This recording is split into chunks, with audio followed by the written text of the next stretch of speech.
अपना चाय का ब्रांड स्टार्ट करना इजी लगता है क्या? ये इतना भी आसान काम नहीं है। अक्सर नए लोग जो चाय का काम स्टार्ट करना चाहते हैं वो 5 मिस्टेक कर ही देते हैं, और हम आज बात करेंगे कि ये 5 गलतियां क्या क्या लोग करते हैं और इससे बचा कैसे जाए। अगर ये 5 मिस्टेक्स आपने कर लिया तो आपका सब कुछ लॉस हो जाएगा, कस्टमर भी, पैसा भी और टाइम भी। तो इसलिए आज हम अपनी वीडियो में सब कुछ बताने वाले हैं कि 5 मिस्टेक्स नए लोग क्या करते हैं और इनसे बचा कैसे जाए। तो सबसे पहला मिस्टेक कोई भी नया ब्रांड स्टार्ट करने वाला क्या करता है, वो अपने प्रोडक्ट पर क्लियर नहीं होता है, क्लियर ही नहीं होता है कि उसे क्या बेचना है। उन्हें सीटीसी बेचना है या ग्रीन टी बेचना है या हर्बल टी बेचना है, क्या बेचना है। मीन्स वो अपने प्रोडक्ट पे क्लियर नहीं रहते। स्टार्टिंग में वो सोचते हैं कि हम सारा तरह का प्रोडक्ट निकाल लेते हैं और जो बिकने लग जाए वो सही है, बट ये पॉसिबल नहीं है, क्योंकि स्टार्टिंग में आपके पास हमेशा इन्वेस्टमेंट कम होता है, पूंजी कम होती है, आपको नॉलेज की भी थोड़ी कमी होती है, आपके पास कस्टमर भी अलग अलग सेगमेंट के होते हैं। तो ये जरूरी है कि हम किसी एक पे पहले फोकस करें। अगर आप सीटीसी पे फोकस कर रहे हैं तो आप सीटीसी पे ही फोकस करें, उसमें ही बहुत सारा रेंज है। सपोज जैसे इसमें ही 3 रेंज आजकल लोग सारा ब्रांड्स निकाल रहे हैं। कोई 250 का निकाल रहा है, 350 का कोई निकाल रहा है, कोई 500 550 का निकाल रहा है। तो आपको ये डिसाइड करना होगा कि हम सीटीसी में अगर एंटर कर रहे हैं तो ये 3 रेंज में निकालते हैं। अगर हम ग्रीन टी में कर रहे हैं तो हेल्थ लवर्स को ही हम सिर्फ हेल्थ कॉन्शियस जो लोग हैं उनको ये सेल करने की कोशिश करेंगे। हर्बल टी हेल्थ कॉन्शियस लोगों को पसंद करेंगे, या फिर जो लग्जरी प्रीमियम आजकल आ रहा है, लग्जरी और प्रीमियम जो आ रहा है वो रिच पीपल को ही बेचने की कोशिश करेंगे। तो हर सबका कस्टमर सेगमेंट अलग है। हमें हमेशा कोशिश करनी चाहिए किसी एक सेगमेंट पे पहले ध्यान दें, और अगर हम सफल होने लगते हैं तब धीरे धीरे अगले सेगमेंट पर ध्यान दें। एक साथ सारे पे ध्यान कभी नहीं दें, नहीं तो ये गलती आपका पैसा, टाइम और मनी, पैसा, टाइम और कस्टमर सब कुछ लॉस करवा सकता है। ठीक है।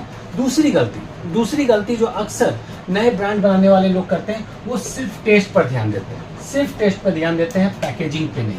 मीन्स उन्होंने चाय बहुत अच्छा डाल दिया अपने पैकेट में, बहुत अच्छा चाय डाल दिया, मगर पैकेट ही अच्छा नहीं है, लुक ही अच्छा नहीं है। पहला इंप्रेशन तो पैकेजिंग ही है हमारा, और जब पहला इंप्रेशन ही खराब होगा तो कोई उनका सामान लेगा ही नहीं, कोई उनका प्रोडक्ट ही नहीं लेगा। जब उनका प्रोडक्ट नहीं लेगा तो फाइनली यही होगा कि आप कितना भी अच्छा प्रोडक्ट बना रहे हो उसे कोई ट्राई ही नहीं करेगा। और ये भी मिस्टेक है जो अक्सर नए लोग करते हैं। वो बहुत अच्छा क्वालिटी का चाय डाल देते हैं, बहुत अच्छा, हर तरह से अच्छा हो, मगर पैकेजिंग बिल्कुल बेकार होती है, जो देखकर ही मन ना करे कि मैं लूं उसे। तो बस ये मिस्टेक को भी नहीं करना। सेकंड मिस्टेक यही है। तीसरा मिस्टेक जो फसाई लाइसेंस एंड लेबलिंग को इग्नोर करना। फसाई लाइसेंस एंड लेबलिंग को इग्नोर करना मतलब वो ध्यान ही नहीं देते हैं कि अपने पैकेट पे जब हम किसी का ब्रांड बना रहे हैं तो उन्हें ध्यान देना चाहिए कि जितने भी ब्रांड हैं वो सब लोग क्या करते हैं, अपने पैकेट पर फसाई नंबर लिख कर रखते हैं, एमआरपी लिख कर रखते हैं, बैच नंबर लिख कर रखते हैं, एक्सपायरी डेट लिख कर रखते हैं। क्यों लिख कर रखते हैं? इससे कस्टमर और सेलर के बीच में एक ट्रस्ट डेवलप होता है कि हाँ, ये चाय हमारी अच्छी है, हम जो चाय पीने वाले हैं ये चाय अच्छी है, इसका एक्सपायरी डेट नहीं हुआ है, ये फूड लाइसेंस इसको मिला हुआ है तो ये अच्छी ही होगी। मगर नए लोग क्या सोचते हैं कि इसकी क्या जरूरत है, फूड लाइसेंस की क्या जरूरत है। अगर फूड लाइसेंस ले लिया तो वो सोचते हैं कि चलो उस पर एमआरपी नहीं लिखते हैं, हमारे जो आगे के डिस्ट्रीब्यूटर्स हैं उनको जितने में मन करेगा वो उतने में बेच लेंगे। लेकिन ये सच्चाई नहीं है। वो जितने में मन करेगा उतने में बेच लेंगे। किसी चीज़ को 400 में बेचना चाहिए और उनके डिस्ट्रीब्यूटर 500 में बेच रहे होंगे तो नाम किसका बदनाम हुआ? आपके ब्रांड का बदनाम हुआ। वो डिस्ट्रीब्यूटर का क्या, कल के डेट में वो किसी दूसरे का चाय ले लेगा, फिर उसको डिस्ट्रीब्यूट करने लगेगा। तो हमेशा ख्याल रखना चाहिए कि ये तीसरा मिस्टेक ना करें। हर किसी भी ब्रांड पे फूड सेफ्टी नंबर होना चाहिए, MRP, batch number, expiry date, सब कुछ क्लियर कट होना चाहिए, जो कि आपके और कस्टमर के बीच में एक रिलेशन को बनाए और ट्रस्ट को डेवलप करें। ठीक है। और चौथा प्रॉब्लम जो है वो सबको सेल करने की कोशिश करना। ये देखना ही नहीं है कि हमारी चाय क्या है। सपोज हम निकाल रहे हैं सिटी, हम डील कर रहे हैं सिटी में। जब सिटी में डील कर रहे हैं तो हमारा कस्टमर जो होगा वो हेल्थ कॉन्शियस नहीं हो सकता है, हेल्थ कॉन्शियस कस्टमर नहीं हो सकते। इस सेगमेंट पे हमें ट्राई ही नहीं मारना है, ये सेगमेंट पे ट्राई नहीं मारना है।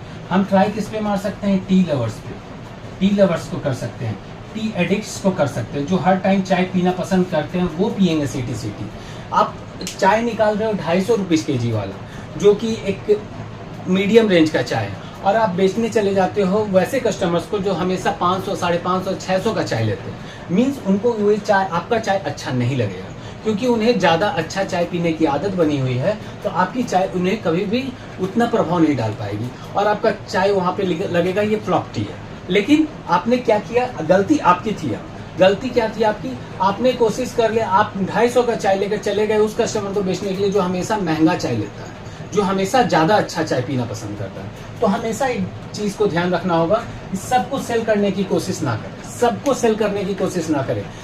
एक सेगमेंट बना ले कि हमें किस सेगमेंट में डील करना है। अगर आपने रूरल एरियाज़ के लिए, सपोज आपने रूरल एरियाज़ के लिए 200 रुपये kg का चाय निकाला है, वहाँ लोग 200 रुपये से ज़्यादा नहीं दे सकते हैं, 200 रुपये पर kg से ज़्यादा नहीं दे सकते हैं। तो और आप उसको लेकर चले जाते हैं वैसे एरिया में जहाँ लोग VIP लोग रहते हैं, तो आपका वो 200 वाला चाय फ्लॉप हो जाएगा। फ्लॉप इसलिए हो जाएगा क्योंकि वहाँ के लोगों को महंगी चाय और ज़्यादा अच्छी चाय पीने की आदत है, लेकिन आपने रूरल एरियाज़ के हिसाब से निकाला, तो आप रूरल एरियाज़ में जाके बेचिए, आप वहाँ हिट रहोगे और कुछ अच्छा कर जाओगे अपने ब्रांड के साथ। तो हमेशा याद रखिए कि सबको सेल करने की कोशिश नहीं करना, हमें अपना एक सेगमेंट बनाना होगा और उसी सेगमेंट में काम करना होगा। फिफ्थ गलती जो ज़्यादातर नए चाय ब्रांड वाले करते हैं, ब्रांडिंग का इंपॉर्टेंस नहीं समझना। उन्हें समझ ही नहीं आता है कि हम एक ब्रांड लेकर चल रहे हैं, वो कभी भी कुछ भी करने लग जाते हैं। सपोज अगर आप एक ब्रांड लेकर चल रहे हो और आपने पैकेट बनाया है ग्रीन कलर का, या कोई जार बनाया है उसका ढक्कन बनाया है ग्रीन कलर का, अब उस ढक्कन को जब नेक्स्ट लॉट निकलता है तो कभी रेड कलर का हो जाता है, कभी येलो कलर का हो जाता है, उसका स्टिकर का कलर कभी ग्रीन हो जाता है, कभी येलो हो जाता है, कभी रेड हो जाता है। इससे आपका ब्रांडिंग सही तरीके से नहीं बन पाएगा। तो हमेशा याद रखिए, ब्रांडिंग के लिए ज़रूरी है कि हमेशा कंसिस्टेंट रहे। जब लोगों को ज़रूरत हो, जब वो डिमांड करे, वो चीज़ का सप्लाई अवेलेबल हो, पहला चीज़। दूसरा चीज़ कि हमेशा दाम को ऊपर नीचे नहीं करना है, मीन्स प्राइस में हमेशा फ्लक्चुएशन नहीं दिखाना है।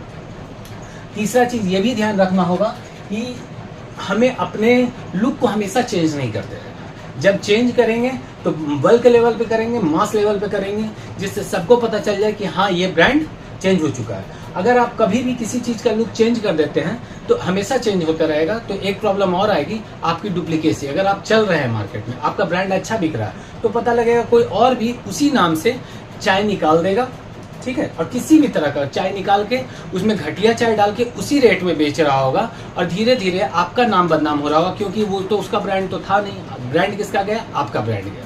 तो इन 5 मिस्टेक्स पे ध्यान रखिएगा कि प्रोडक्ट क्लैरिटी नहीं होना भी एक बहुत बड़ा मिस्टेक है। सिर्फ टेस्ट पर ध्यान देना, फसाई लाइसेंस और लेबलिंग को ध्यान नहीं देना, सबको सेल करने की कोशिश करना भी 4th मिस्टेक है, और ब्रांडिंग का इंपॉर्टेंस नहीं समझना ये 5th मिस्टेक है।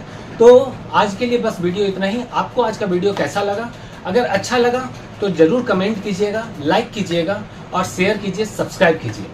और शेयर तो ज़रूर कीजिएगा उनको जो चाय लवर्स हैं या जो चाय के फील्ड में जुड़ना चाहते हैं, because sharing is caring. Thank you for today.